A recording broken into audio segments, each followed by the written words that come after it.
जय श्री राधे राधे। ममता मिश्रा के YouTube channel पे सभी भाई बहनों को दिल से नमस्कार। आइए एक बहुत सुंदर चुटकुला नाच भी सुनते, अगर अच्छा लगे तो मेरे बात में जरूर।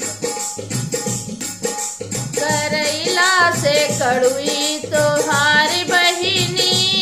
करैला से कड़ुई हमार ननदी, हे करैला से कड़ुई हमार ननदी, हमारी ननदी,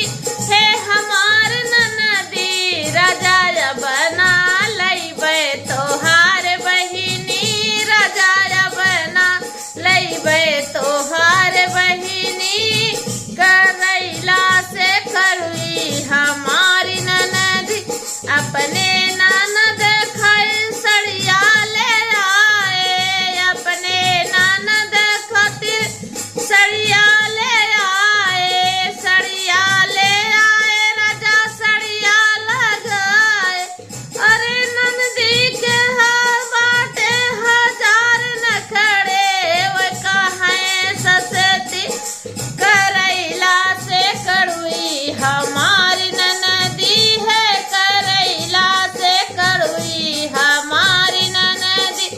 अपनी ननद खातिर लाए अंगूठी, अपनी ननद खातिर लाए अंगूठी,